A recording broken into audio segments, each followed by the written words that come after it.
আমার শাশুড়ি অসুস্থ থাকায় ফুফাজি আমাদের বাড়িতে আসে বাজার করার জন্য এবং বাড়ি দেখাশোনা করার জন্য এবং বাড়িতে আমার স্বামী না থাকায় আমাকে একা পেয়ে আমার ফুফাজি যেভাবে কাজ করল গল্পটি সম্পূর্ণ শুনলে আপনাদের মেশিন দিয়ে পানি চলে আসবে, আপনারা হাতের কাজ করতে বাধ্য হবে এবং হাতের কাজ করার আগে হাতের কাছে অবশ্যই টিস্যু রাখবেন। নমস্কার বন্ধুরা, আমার নাম সুমি, আমার বয়স 20 বছর। আমার বিয়ে হয়েছে 4 বছর আগে, কিন্তু আজও আমি নিজেকে একটি অবিবাহিত মেয়ের মতোই অনুভব করি। কারণ আমার স্বামী সরকারি চাকরি করেন এবং প্রায় বাড়ির বাইরেই থাকেন। সম্ভবত এজন্যই তিনি আমার প্রয়োজনীয়তা অনুভব করেন না। শুরুতে মনে হয়েছিল বিয়ের পর সব ঠিক হয়ে যাবে, কিন্তু সময়ের সাথে এই দূরত্ব বেড়েছে। বিয়ের 4 বছর পরও আমাদের মধ্যে সেই সম্পর্ক গড়ে ওঠেনি যা স্বামী-স্ত্রীর মধ্যে হওয়া উচিত। ভালোবাসা ছাড়া বিয়ে কোনো রীতিরীতির বন্ধনে বাঁধা কারাবাসের চেয়ে কম নয়। আমিও সেই কারাবাসেই আছি, যেখানে আমি স্ত্রী হলেও শুধু নামেই। আমাদের বাড়িতে শুধু মহিলারাই আছেন, আমার শাশুড়ি, যিনি পূজাপাঠেই ব্যস্ত থাকেন, আমার ননদ, যে মাত্র 8 বছরের এবং নিজের জগতেই মগ্ন, আর আমার শ্বশুর, যিনি কয়েক বছর আগে ইন্তেকাল করেছেন। বাড়িতে 3 জন মহিলাই নিজ নিজ কাজে ব্যস্ত, কিন্তু আমি সবসময় একটি শূন্যতা অনুভব করি। কখনো কখনো ভাবি, বিয়ের আসল অর্থ কি? শুধু একটি সম্পর্ক বজায় রাখাই কি যথেষ্ট? ভালোবাসা, আপনত্ব, সঙ্গ, এসব কি শুধু ভাগ্যবানদেরই জুটে?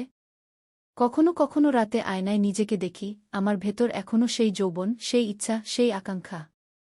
কিন্তু আমার স্বামী আমাকে শুধু একটি বউয়ের গণ্ডিতে আবদ্ধ করে রেখেছেন। আমার জন্য শুধু একটি সম্পর্ক যথেষ্ট ছিল না, আমার প্রয়োজন ছিল একজন সঙ্গীর, যে আমাকে বুঝবে, আমাকে অনুভব করবে। কিন্তু এই একাকিত্ব যেন আমার নিয়তি হয়ে দাঁড়িয়েছিল। আমি জানতাম না যে আমার জীবনে এমন একটি মোড় আসতে যাচ্ছে, যা আমার ভেতরের এই শূন্যতা পূরণ করবে, আমাকে সেই অনুভূতি দেবে যা আমি বছরের পর বছর খুঁজছিলাম। সেদিন দুপুরের সময় ছিল, শাশুড়ির স্বাস্থ্য ভালো যাচ্ছিল না এবং বাড়ির সব কাজ আমার কাঁধেই ছিল। যদিও আমি সব সামলাতে পারতাম, কিন্তু বাজার থেকে জিনিসপত্র আনার কাজ সাধারণত শাশুড়িই করতেন। এখন তার স্বাস্থ্য খারাপ থাকায় এই দায়িত্ব অন্য কাউকে নিতে হয়েছিল। এজন্যই ফুফাজি কিছু দিনের জন্য আমাদের বাড়িতে থাকতে আসেন। যখন আমি প্রথমবার ফুফাজিকে দেখলাম, কিছুক্ষণের জন্য আমি থমকে গেলাম।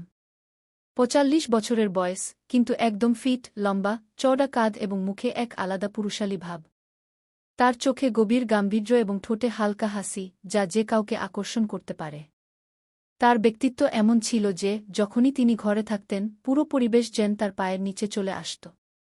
যখন তিনি ভেতরে এলেন, আমি নত হয়ে তার পা ছুঁয়ে প্রণাম করলাম। তিনি হালকা করে আমার কাঁধ স্পর্শ করে বললেন, খুশি থাকো বউ, কেমন আছো? তার গলা ছিল গভীর, ভারী, একদম আত্মবিশ্বাসে ভরা। আমি ধীরে বললাম, জি, ভালো আছি ফুফাজি, আপনি কেমন আছেন? তিনি হেসে বললেন, এখনও পর্যন্ত ভালোই ছিলাম, কিন্তু মনে হচ্ছে কিছু দিন এখানে থাকার পর আরও ভালো লাগবে।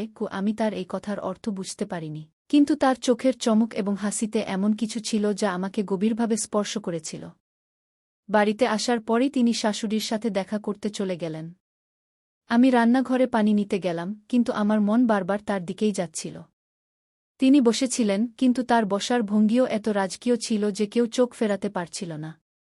শক্তিশালী বাহু, চওড়া বুক এবং কুর্তার হালকা উঁচু হাতা, যার মাধ্যমে তার পেশিগুলো দেখা যাচ্ছিল।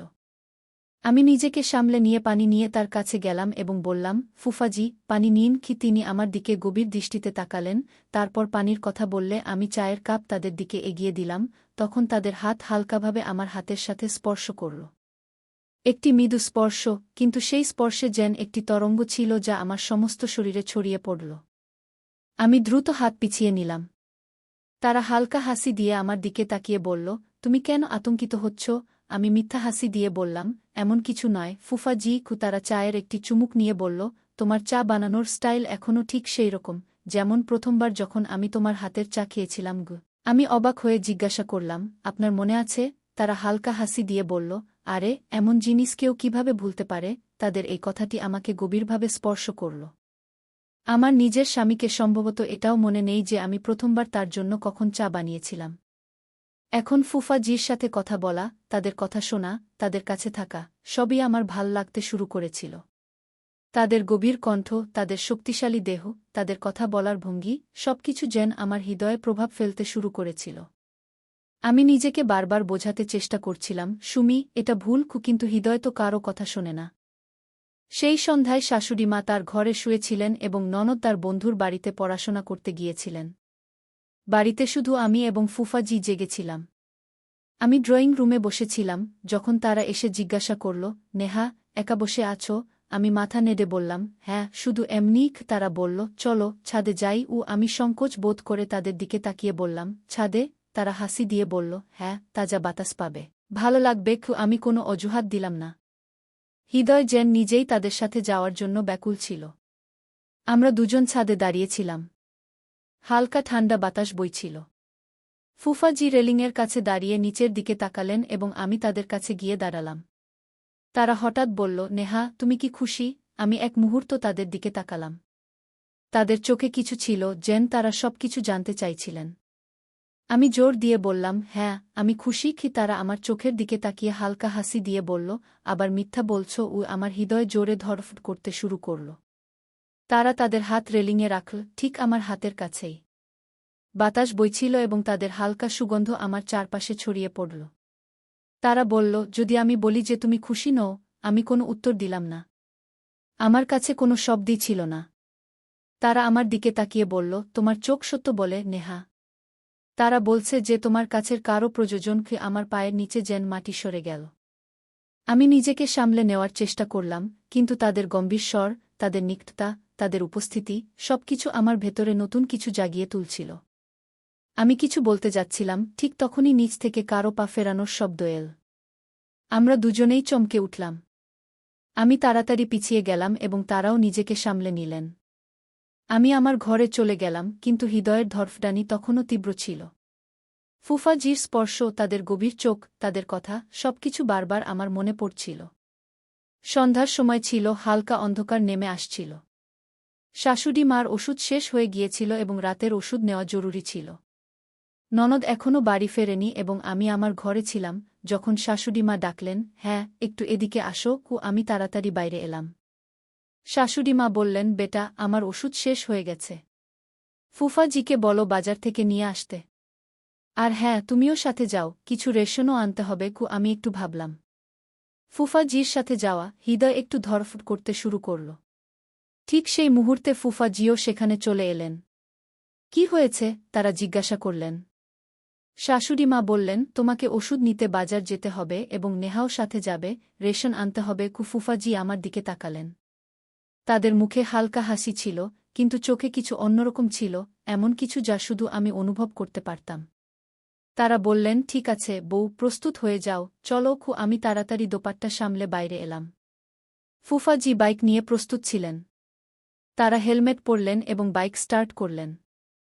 বসো, নেহা। আমি একটু সংকোচ বোধ করলাম, তারপর আস্তে আস্তে বসে গেলাম। বাইকের নড়াচড়ার কারণে আমি আবার সামান্য এগিয়ে ঝুঁকে পড়েছিলাম। এখন আমার এক হাত তাদের বাহুতে ছিল এবং অন্যটি তাদের কাঁধের কাছে।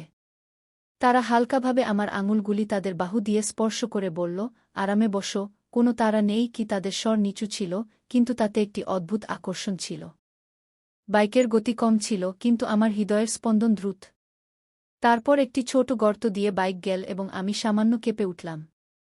তারা হালকাভাবে বলল, এখন তোমাকে পুরোপুরি ধরে রাখতে হবে, না হলে পড়ে যেতে পারো। তাদের কথায় একটি লুকানো ইঙ্গিত ছিল যা আমি অনুভব করতে পারছিলাম। বাজার এসে গিয়েছিল। তারা বাইক থামাল এবং আমি দ্রুত নেমে গেলাম। যেই আমি নিচে নামলাম, আমার দোপাট্টা তাদের হাতে হালকাভাবে লেগে গেল। তারা এটি হালকাভাবে স্পর্শ করল, কিন্তু তারপরই ছেড়ে দিল। তাদের চোখ আমার চোখের সাথে মিল। তাতে কিছু ছিল, একটি প্রশ্ন, একটি নড়াচড়া, একটি অকথিত অনুভূতি। আমি নিজেকে সামলে নিয়ে বললাম, চলো, প্রথমে ওষুধ কিনে নিই। তারা মৃদু হেসে বলল, হ্যাঁ, ঠিক আছে। ফুফাজি বাইক পার্ক করলেন এবং আমরা দুজন মেডিকেল স্টোরের দিকে এগিয়ে গেলাম। বাজারে হালকা ভিড় ছিল, রাস্তার পাশে দোকানগুলি সাজানো ছিল এবং ঠান্ডা বাতাস হালকাভাবে বইছিল। আমি ফুফাজিকে বললাম, প্রথমে ওষুধ কিনে নিই, তারপর রেশন কিনব। তারা মাথা নাড়ালেন এবং মেডিকেল স্টোরে ওষুধের জন্য বললেন। যতক্ষণ দোকানদার ওষুধ বের করছিল, আমি আশেপাশের স্টলগুলির দিকে তাকাতে লাগলাম। ফুফাজি আমার দিকে তাকিয়ে জিজ্ঞাসা করলেন, আর কি নিতে চাও? আমি মনে করে বললাম, কিছু আটা, চাল এবং কিছু সবজি। তারা টাকা বের করে ওষুধ কিনলেন এবং তারপর আমার দিকে ফিরে বললেন, চলো, প্রথমে রেশন কিনে নিয়ে গিয়ে আমরা দুজন একটি কিরানি দোকানে পৌঁছলাম। আমি জিনিসপত্রের তালিকা অনুযায়ী নেওয়া শুরু করলাম এবং ফুফাজি চুপচাপ দেখতে থাকলেন। যখন দোকানদার জিনিসপত্র প্যাক করল, তখন দুটি ব্যাগ হল, একটি হালকা এবং অন্যটি কিছুটা ভারী। আমি বললাম, আমি হালকা ব্যাগটা নিয়ে নিই। ফুফাজি হালকা হেসে বললেন, তুমি থাক, আমি দুটোই নিয়ে নেব। আমি জিদ করলাম, না, আমিও সাহায্য করতে পারি। তারা আমার দিকে তাকালেন এবং তারপর হালকা হেসে বললেন, ঠিক আছে, কিন্তু যদি ক্লান্ত হয়ে যাও, তবে বলে দিও তাদের এই যত্ন ভালো লাগল। অনেক সময় ছোট ছোট জিনিসই কাউকে বিশেষ করে তোলে। আমরা ফিরে বাইকের কাছে পৌঁছলাম। তারা ব্যাগগুলি ভালো করে হ্যান্ডলে ঝুলালেন এবং তারপর হেলমেট পরলেন। তারা বললেন, চলো বসো। আমি দোপাট্টা ভালো করে সামলে নিলাম এবং ধীরে পিছনে বসে গেলাম। পথে হালকা ঠান্ডা বাতাস বইছিল, বাজারের কোলাহল পিছনে ছুটে যাচ্ছিল এবং চারপাশে একটি শান্তি ছিল। ফুফাজি হঠাৎ জিজ্ঞাসা করলেন, নেহা, তুমি তোমার সম্পর্কে খুব কম বলো। আমি চমকে গিয়ে বললাম, মানে? তারা হেসে বললেন, বস, এমনি। কখনো কখনো ভাবি, তুমি খুশি নাকি শুধু দেখাচ্ছ। আমি নিচু স্বরে বললাম, কখনো কখনো মানুষ দেখানো শিখে যায়। তারা কোনো উত্তর দিলেন না, শুধু বাইকের গতি একটু কমিয়ে দিলেন। বাড়ি পৌঁছে আমি দ্রুত নেমে গেলাম এবং জিনিসপত্র ভিতরে রাখতে চলে গেলাম। ফুফাজিও ভিতরে এলেন এবং শাশুড়িমা জিজ্ঞাসা করলেন, সব নিয়ে দিয়েছ? তিনি হেসে বললেন, হ্যাঁ, সব কিছু এসে গেছে। এখন আপনার স্বাস্থ্য দ্রুত ভালো হয়ে যাবে। শাশুড়িমা ওষুধ নিলেন এবং আমি জিনিসপত্র রাখতে লাগলাম। সেই রাতে আমি আমার ঘরে শুয়েছিলাম। সারাদিন ভাবতে ভাবতে কেটে গিয়েছিল, কিন্তু ফুফাজির কথা এখনও আমার মনে গুঞ্জন করছিল। আমি কি সত্যিই খুশি? এই প্রশ্নের উত্তর আমার কাছে ছিল না। সেই রাত আমার জন্য খুব ভারী ছিল। সারাদিন নিজেকে সামলে রেখেছিলাম, কিন্তু এখন আর পারছিলাম না। ঘরে একা শুয়েছিলাম, কিন্তু মন অস্থির ছিল। আমি কেন এত খালি অনুভব করছি? আমার ভেতরে এত অস্থিরতা কেন? প্রতিটি প্রশ্নের উত্তর একই ছিল, একাকিত্ব। 4 বছর ধরে বিয়ে করেছি, কিন্তু আজ পর্যন্ত একটি স্ত্রীর সুখ পাইনি। স্বামী ছাড়া জীবন একটি অসম্পূর্ণ বইয়ের মতো মনে হচ্ছিল। রাতের সময় ছিল, সবাই ঘুমিয়ে পড়েছিল। আমি আর সহ্য করতে পারছিলাম না, ধীরে উঠে বাইরে এলাম। ফুফাজি তখন হলেন। কখনো কখনো আমার মনে হয় আমি কারো দিকে আকৃষ্ট হচ্ছি। যখনই আমি কোনো পুরুষকে দেখি, মনে হয় যদি সে আমার একাকিত্ব বুঝতে পারত। এটা কি ভুল? ফুফাজি, আমি তাদের দিকে তাকালাম। তাদের চোখে আমার জন্য উদ্বেগ ছিল, কিন্তু পাশাপাশি আরও কিছু ছিল, একটি গভীর চিন্তা। তারা ধীরে ধীরে বললেন, নেহা, এটা তোমার ভুল নয়। প্রতিটি মানুষ ভালোবাসা এবং আপনত্ব চায়। তাদের কথায় ছিল আপনত্ব, ছিল সত্যতা। কিন্তু আমি এখনও নিজেকে থামাতে পারছিলাম না, আমি এখনও কাঁদছিলাম। সেই রাতে যখন আমি ফুফাজির সামনে আমার হৃদয়ের সব কথা খুলে বললাম, তারা খুব গম্ভীর হয়ে গেলেন। তারা কিছু বললেন না, শুধু আমার কথা মন দিয়ে শুনলেন। কিন্তু পরের সকালে আমাকে না জানিয়ে তারা আমার স্বামীর সাথে কথা বলার সিদ্ধান্ত নিলেন। যখন আমার স্বামীর ফোন এল, ফুফাজি সরাসরি বললেন, তুমি কি জানো তোমার স্ত্রী কতটা একা? সে তোমাকে কতটা প্রয়োজন বোধ করে? আমার স্বামী হতবাক হয়ে গেলেন।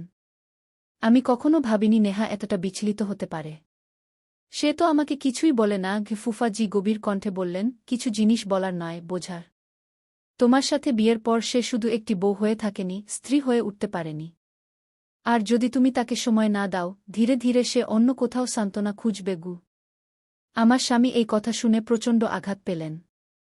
তারা বুঝতে পারলেন যে তারা আমাকে একা রেখে গিয়েছিলেন এবং এই ভুল খুব বড় হতে পারত। 3 দিন পরে আমার স্বামী হঠাৎ বাড়ি ফিরে এলেন।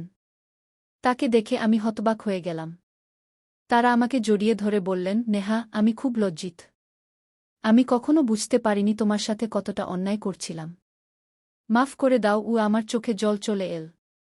আমি কেঁদে বললাম, আমি তো কখনো তোমার কাছে কিছু চাইনি, শুধু তোমার সঙ্গ চেয়েছিলাম। তারা আমার হাত ধরে বললেন, এখন থেকে তোমাকে কোনো অভিযোগের সুযোগ দেব না। সব সময় তোমার সাথে থাকব। এরপর সবকিছু বদলে যেতে শুরু করল। আমার স্বামী তার চাকরি বদল করলেন, যাতে বাড়িতে বেশি সময় দিতে পারেন। এখন তারা সব সময় আমার ছোট ছোট বিষয়গুলোর খেয়াল রাখেন, আমাকে বাইরে ঘুরতে নিয়ে যান, আমার সাথে সময় কাটান। ধীরে ধীরে আমি আবার খুশি থাকতে শুরু করলাম। কয়েক মাস পরে আরও একটি সুখবর এল, আমি মা হতে যাচ্ছি। যখন আমি এই খবর আমার স্বামীকে দিলাম, তারা আমাকে জড়িয়ে ধরে বললেন, নেহা, তুমি আমাকে বিশ্বের সবচেয়ে সুখী মানুষ করে দিয়েছ। শাশুড়ি মাও এখন সম্পূর্ণ সুস্থ হয়ে উঠেছেন। বাড়িতে সর্বত্র খুশির ছোঁয়া। তারপর একদিন আমরা সিদ্ধান্ত নিলাম যে ফুফাজির সাথে দেখা করে তাদের ধন্যবাদ জানানো উচিত। আমরা তাদের গ্রামে গেলাম। তাদের দেখে আমরা হাত জোড় করে বললাম, আপনি যদি সেই দিন আমাদের বুঝতে না সাহায্য করতেন, তাহলে হয়তো আমাদের সম্পর্ক ভেঙে যেত। আপনি আমাদের ধ্বংস হতে বাঁচিয়েছেন। ফুফাজি হালকা হাসি দিয়ে বললেন, নেহা এখন একা নয়, এটাই সবচেয়ে বড় সুখ। কি তাদের চোখে ছিল তৃপ্তি, গর্ব যে তারা একটি পরিবারকে ভেঙে যেতে বাঁচিয়েছেন। কয়েক মাস পরে আমাদের বাড়িতে একটি ছোট্ট অতিথি এল, আমাদের ছেলে। এখন আমার জীবন সম্পূর্ণ। স্বামীর ভালোবাসা, পরিবারের সুখ এবং একটি নতুন জীবন যা এখন অসম্পূর্ণ নয়। তাহলে বন্ধুরা, এই গল্প থেকে আমরা শিখতে পারি যে, যদি একজন স্ত্রীকে তার স্বামী সময় না দেয়, তাহলে অজান্তে হয় সে সেই শূন্যতা পূরণের জন্য কারো দিকে আকৃষ্ট হতে শুরু করে, সে যেই হোক না কেন, কোনো আত্মীয় বা বাইরের কেউ। একজন নারী যখন ভালোবাসা, সময় এবং আপনত্ব পায় না, সে তা অন্য কোথাও খুঁজতে শুরু করে। তাহলে প্রতিটি স্বামীর উচিত তার স্ত্রীকে শুধু একটি বউ বা গৃহিণী হিসেবে না দেখে, তাকে জীবনসঙ্গী হিসেবে ভালোবাসা, তার যত্ন নেওয়া এবং তাকে সেই সুখ দেওয়া যা তার প্রাপ্ত। যদি নেহার ফুফাজি সঠিক সময়ে তাকে পথ না দেখাতেন, তাহলে হয়তো তার জীবন ভুল দিকে চলে যেত। কিন্তু সঠিক সিদ্ধান্তের কারণে আজ তার জীবন সুখী এবং তার পরিবার সম্পূর্ণ। আপনাদের যদি এই গল্পটি ভালো লেগে থাকে, তাহলে লাইক করুন, শেয়ার করুন এবং আপনার মতামত কমেন্টে জানান। এমন আরও মজার গল্প দেখতে আমাদের চ্যানেল সাবস্ক্রাইব করতে ভুলবেন না। আপনাদের সমর্থন আমাদের আরও ভালো গল্প আনার প্রেরণা দেয়। ধন্যবাদ। আবার দেখা হবে।